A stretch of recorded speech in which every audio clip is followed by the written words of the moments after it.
Background check करने पे सख्ती की जाएगी, लेकिन ये कहा जाए कि बैन कर दिया जाएगा, इट इज नॉट पॉसिबल। उसकी एक जिंदा मिसाल और है, मैं थोड़ी सी मिसाल देना चाहूंगा।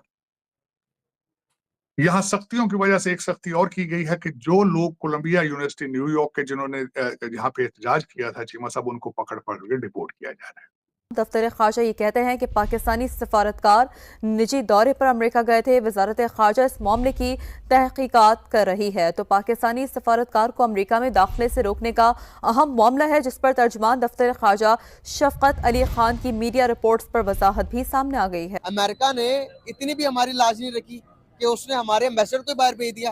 फॉर एग्जाम्पल कि इन केस कोई बिजनेसमैन यहाँ से अमेरिका जाता है, अगर उसको भी डिपोर्ट करते हैं, या कोई वजीर मुशीर जाता है उसको भी डिपोर्ट करते हैं, तो हमारी रिस्पेक्ट क्या रह जाएगी दुनिया में? क्या मुंह दिखाएंगे दुनिया को हम? डॉलरों का लाभी डॉलरों का रिजल्ट है, हालांकि इसका कोई इनके साथ रिलेटेड नहीं चीज। पाकिस्तान के अंदर दूसरा पाकिस्तान, मेरे ख्याल में चीमा साहब, मैं खुद एक दफा एक ग्रुप में, पहले डोनाल्ड ट्रंप 1.0 जो पहला पीरियड था उसमें एक ग्रुप में मौजूद था, मुझे भी बुलाया गया था to give my opinion about Pakistan. तो मैंने कहा था कि हमारा NADRA is aligned with you American इदारों के साथ, बल्कि पाकिस्तान से जब भी कोई टिकट लेता है अमेरिका का, तो उसका फॉरेन सिस्टम जो है एक्टिव हो जाता है। अमेरिकन इदारे उसको स्क्रीन करके तब एंटर होने देते हैं। ये जो पाबंदियां लगाने जा रहे हैं, इससे मकासद क्या हासिल करेगा अमेरिका, और मुमकिन हो पाएगा ये? नहीं, मकासद तो क्या, ये basically these are indications. Khan Trump wants to show कि मैं बड़ा टफ हूँ, और क्योंकि अफगानिस्तान में बहुत सी टेररिज्म है, पाकिस्तान में भी ठीक ठाक किस्म की टेररिज्म हो रही है। मैंने उनको ये कहा था कि इराक के साथ आप और नॉर्थ कोरिया के साथ पाकिस्तान को ना जोड़ें, वो एक और चीज है। वहां से लिबिया, इराक, वहां पे आपके कोई एक गवर्नमेंट नहीं है, पासपोर्ट सिस्टम उनका वेरीफाइबल नहीं है, चिप वाले पासपोर्ट आजकल चल रहे हैं, वो इस तरह की चीजें वहां मौजूद नहीं है, लेकिन पाकिस्तान को इसमें नहीं होना चाहिए। ये 2017 की बात है खैर ट्रैवल एडवाइजरी में कि किस किस्म की थ्रेट्स हैं वहाँ, from kidnappings and dacoities and murders and assassinations and bombs, बहुत किस्म। So that's a very strong for any country unfortunately. मगर जो सवाल आपने पूछा है कि होगा क्या, आपको याद है 2017 में भी डोनाल्ड ट्रंप ने, जैसे अभी आपने कहा, उसने लगाया था ट्रैवल, इसी किस्म की कोई पाबंदी लगाई थी। करने की है ना, अमेरिका हमारा कुछ नहीं कर सकता, ना तो हमारा कोई आदमी निकाल सकता और ना हमें निकाल दिया है। वो कुछ नहीं किया, वो वैसे पागल है, वो फिर कल बुला लेगा, फिर बुला लेगा, मैं आ जाओ इधर। वो पाकिस्तान के साथ वो बिगाड़ नहीं सकता, हमारे वीजे भी बंद कर रहा है वो।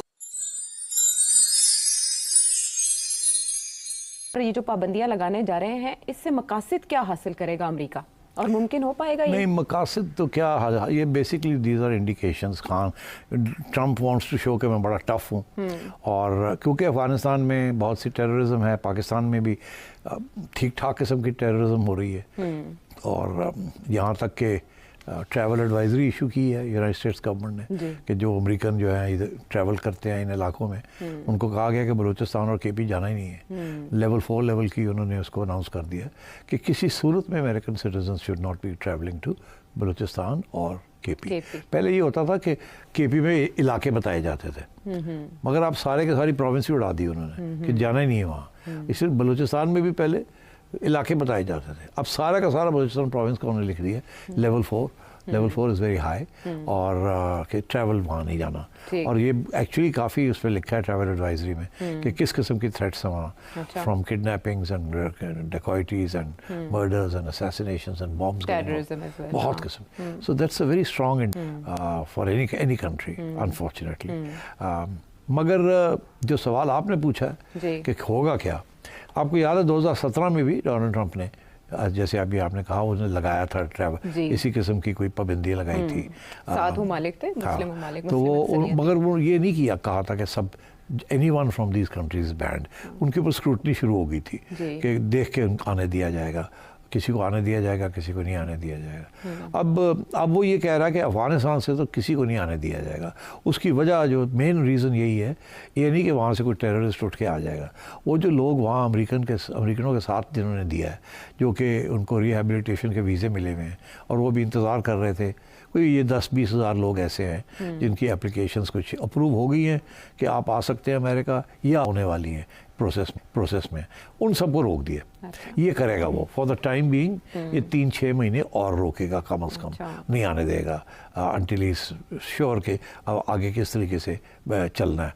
पाकिस्तान के बारे में मैं नहीं समझता कि वो ब्लैंकेट बैन लगा देगा कि कोई पाकिस्तानी नहीं आ सकता। अलबत्ता मैं यूँ समझता हूँ कि स्क्रूटनी बढ़ जाएगी, जो भी अभी आगे वीज़े दे मिलने में मुश्किल हो जाएगी। पहली बात तो ये पहले भी थोड़ी सी पाबंदियाँ थीं, मगर अब फिर ज़्यादा पाबंदियाँ हो जाएंगी ऑन वीज़ाज, और ये हो सकता है ये ना करें, आपको इंतज़ार करवाएं किसी। बैकग्राउंड चेक करने पे सख्ती की जाएगी, लेकिन ये कहा जाए कि बैन कर दिया जाएगा, it is not possible.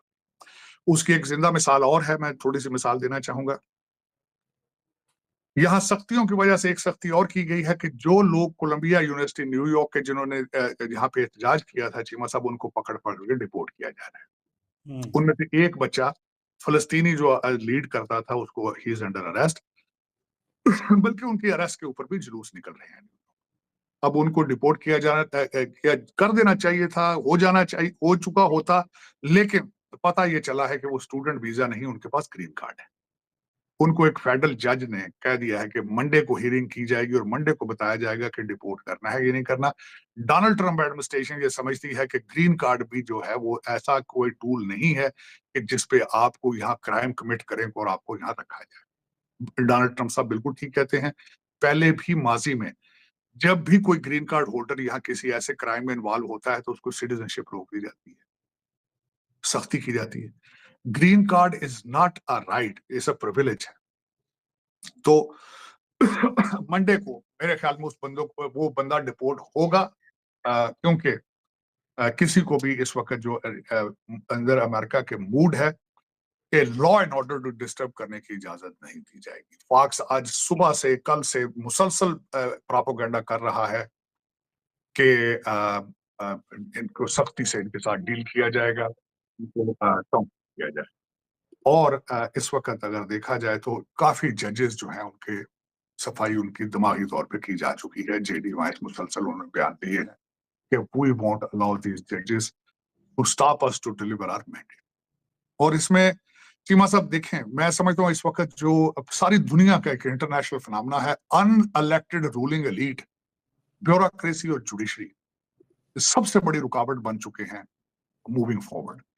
Voters के हकूक को खराब करना और करप्शन भी इन्हीं की वजह से हो रही है। Unelected ruling elite is out of control. तो ये पूरी दुनिया के अंदर है, अमेरिका में भी, लेकिन शुरुआत यहीं से होगी। इनको रोका जाएगा, फिर आहिस्ता आहिस्ता सारी दुनिया इन चीजों को रोकेगी, मूवमेंट चलेगी। हर कंट्री डोज बनाएगा, गवर्नमेंट एफिशिएंसी को चेक किया जाएगा, क्योंकि government is not working anywhere. Covid के बाद बिलखसूस किसी कंट्री के अंदर गवर्नमेंट हैज बिकम इन अच्छे तरीके से they are not working. Chima साहब, अब दूसरी आखिरी टॉपिक पे जिसमें मैं बात करना चाहूंगा